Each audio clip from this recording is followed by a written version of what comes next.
Hey y'all, so today we're back with another video. Today we're going to talk about the PTSD that's embedded in the DNA. We're going to talk about one video going how we're going to talk about women, but this video we're going to talk about our black men.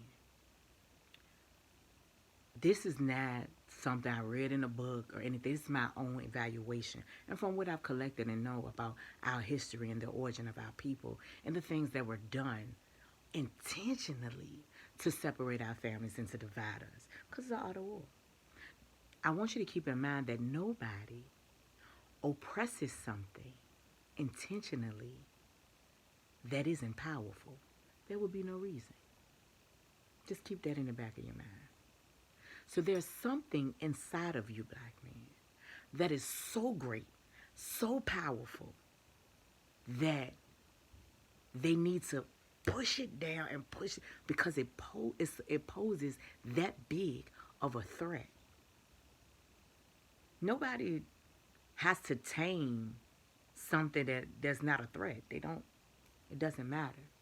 So we're going to talk about the PTSD that's embedded in your DNA and its origin. Because our mental health and the nation depends on you with a clear mind, clear understanding, walking firm and strong in your power because you are powerful. Never forget, nobody has to oppress or tame something that's already calm and doesn't pose a threat. Remember, you're powerful. So let's dig into what that PTSD looks like for your ancestors and how it's embedded in your DNA. Just like we all know that drug addiction can be linked to your DNA, alcoholism could run in your family, that type of thing, diabetes, different illnesses, but it all can be. It's not a death sentence. We have the choice to be aware of where the problems are and to choose consciously to do something different. If we choose and we really desire to see a change out here, right? So let's start thinking about that. I want you to keep that in mind. You're powerful. You're strong. You are amazing and you're gifted. So let's start talking about where that PTSD came in. And then you can make the analogy of how that shows up in your life right now. So during slave times, when the men were used to make an example out of, I won't say we all know, but I'm going to say that it's awareness that in order to make an example out of something to get the others to submit, you have to break the strongest.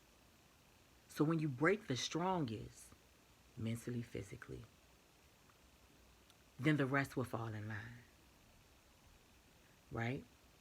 So during those times when men didn't act right or women didn't act right, those men were sodomized in front of the women and children. And we all know that sodomy for a man is one of the ultimate demasculations of that man. I might have just made that word up. Sometimes I tend to do that. But you can follow me and you can see where I'm going with it. So if it is a word, look it up. If it ain't a word, let me know.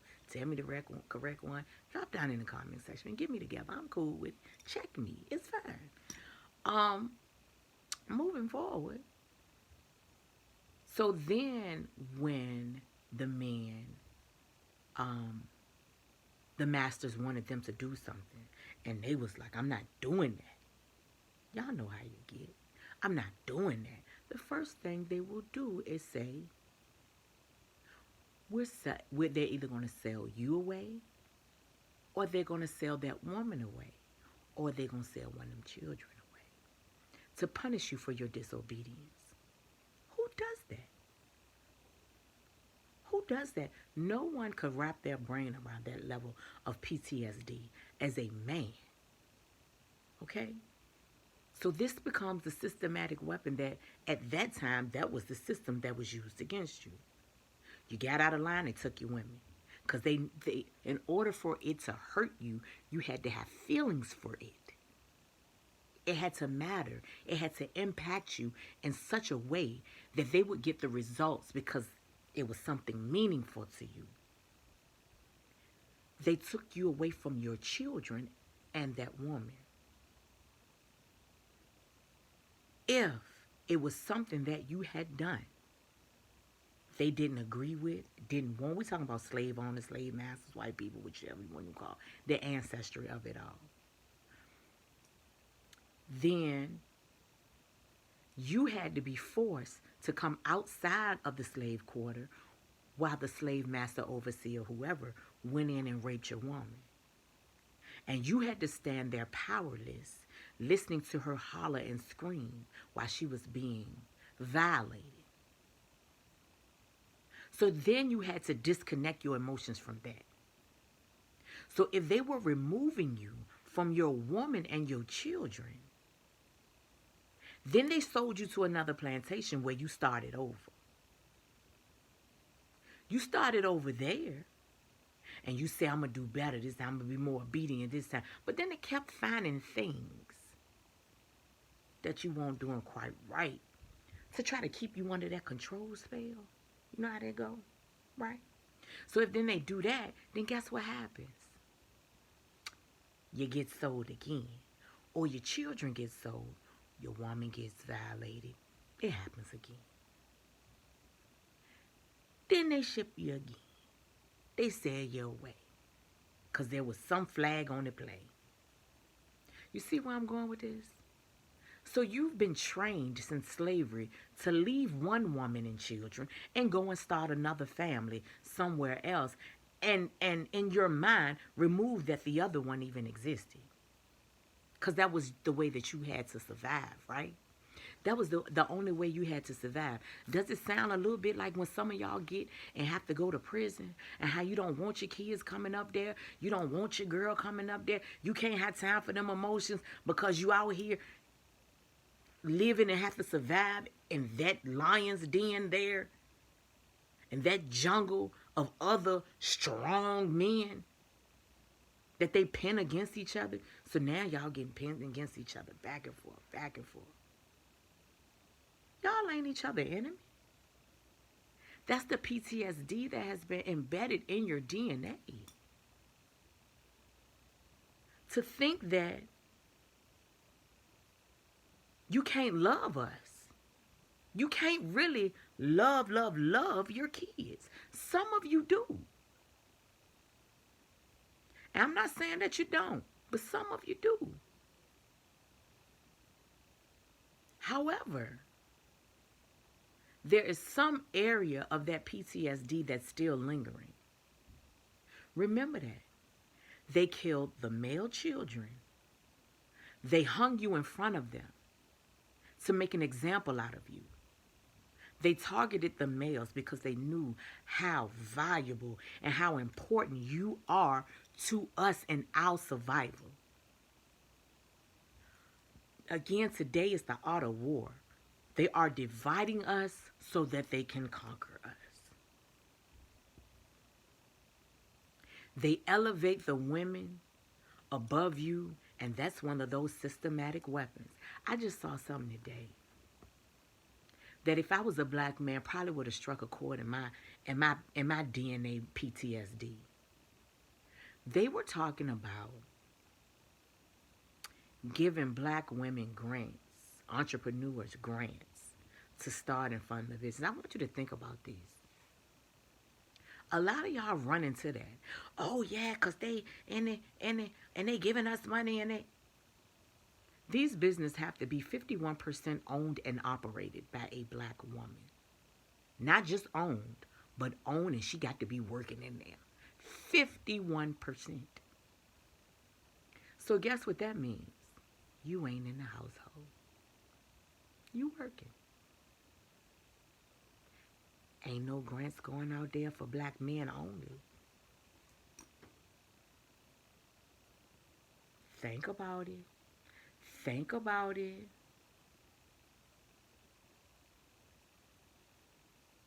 It struck something in me because I said, here it is, 2022, and they are still finding systematic weapons to use because we're running for it. Because all it takes is for them to help y'all. Once they help y'all and give y'all a gateway and give y'all a pathway forward, the takeover begins. But here's what I challenge you today. We need, in order for you to deal with a problem, you have to go to therapy. You have to. You got to go to therapy. Whether you feel like you need to or not, whether your childhood was traumatic for you or not, sit there and go to a black one. Because what I know about our people is once we heal this trauma and this distrust we have between each other and we can come together and unify, the power is limitless. Limitless. I know for sure. It's been done before. They won't tell you that during the Great Depression and when all the stock markets crashed and all of those things, that the black banks survived that era. Half of y'all probably don't even know that. Man, we're some brilliant people. We are resilient. We triumphant. We are all the things. But then you have to understand that segregation was still a thing. So all we had was us. And so we worked together. We pulled our monies together. We came together. So I challenge you, if you are a black man and you have it right, reach out and create other opportunities. It might be some stipulations there, because y'all know we got some problems a little bit, but it might be some stipulations there that when a part of their coming on board for your program or to participate in your job or participate in your company, whatever it is, maybe the restriction is they got to sit down somewhere and get some help and offer that as a part of your benefits package, because only we will heal us. And right now, we begging for it, black men. We need you. We are tired, and we need you. Our vision is low. So now we walking into things not understanding that we walking into things that were designed to continue to suppress you, to oppress you. We don't know that. We thinking we holding it down. Let's go ahead and get this paper. They have gotten in a lot of our minds that we don't need you. But I am here today to tell you, you are valuable. And it's a lie from the pits of hell. We need every bit of you, but we need you here strong, mentally strong. And mentally does not mean that you don't deal with your emotions. So if you got anger problems, substance abuse problems, any of those type issues, inferiority of problems, you don't feel like you're adequate enough, I challenge you to dig deep within inside yourself and say, what is it can I offer the world? And be a man of your word. Do the work. We can't continue to create families and babies and things and that. And I'm guilty of it. I'm not going to tell you that I'm excluded from this. I am guilty of this. And expect for a difference to happen. All we are doing is what they intend and hope that we would do. And that will continue to breed dysfunction. Because children, I heard Steve Harvey say this morning, children are not going to do what we say do. They're going to do as we do. I have adult children. I got my youngest baby too. My oldest son turned 22. Right? So I have adult children who now have come back to me and can sit and tell me how they viewed me as a mother, as a parent. And what we think we're showing them by all that getting to the bag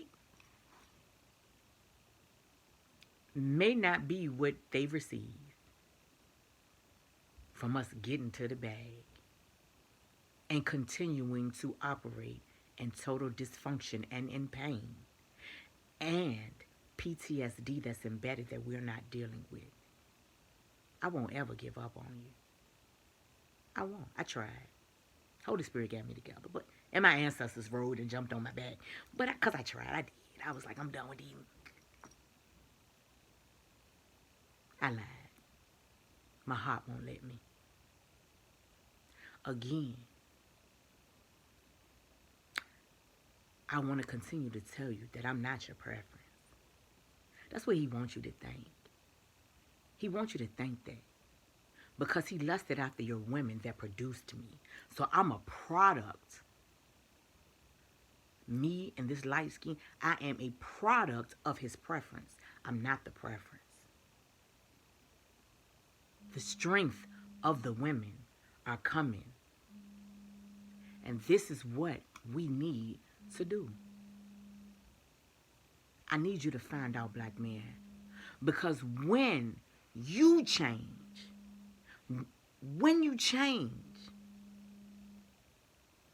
the family changes. It starts with you. The family changes.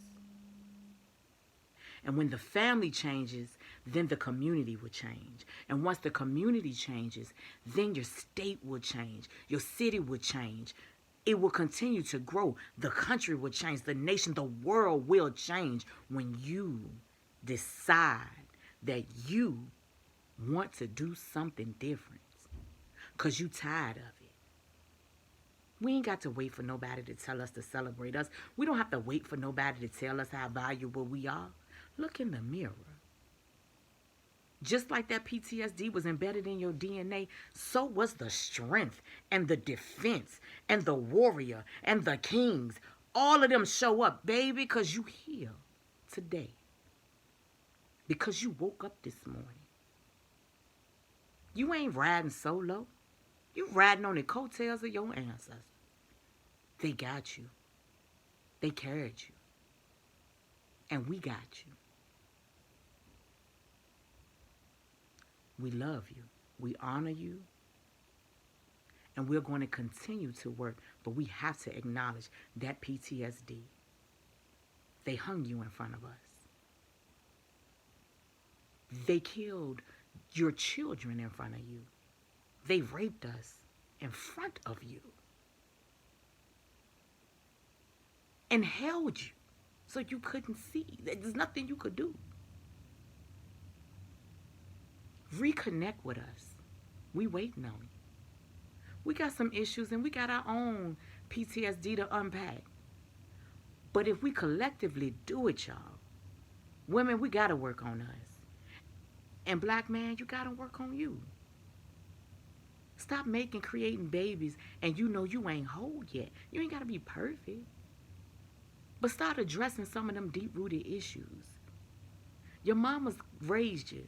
And so then you feel like, You know, my son said something. And we talked about it. It was interesting. My son loved me to death. I pushed him. I had my foot on his neck. His daddy was murdered when he was 5 weeks old. His daddy was murdered. So then I had my foot on his neck. He didn't understand that my love for my black boy meant that I wasn't gonna let him succumb to the streets. I wasn't gonna let the world have my son like that. So I kept my foot on his neck. I gave him a name to stand for something. He knew who he was. I showed him I ain't keep nothing from him. Son, you can go this way, or son, you can go that way. That choice is yours. And my son loved me to death, to life. But what he said was, Mama, I would have never married you. I don't want to marry you, no. See that? That's PTSD. That's because what I learned was, throughout my single parenting years, I couldn't be a mama and a daddy. And in order for me to have a black son, I had to be the best damn daddy that I could possibly be.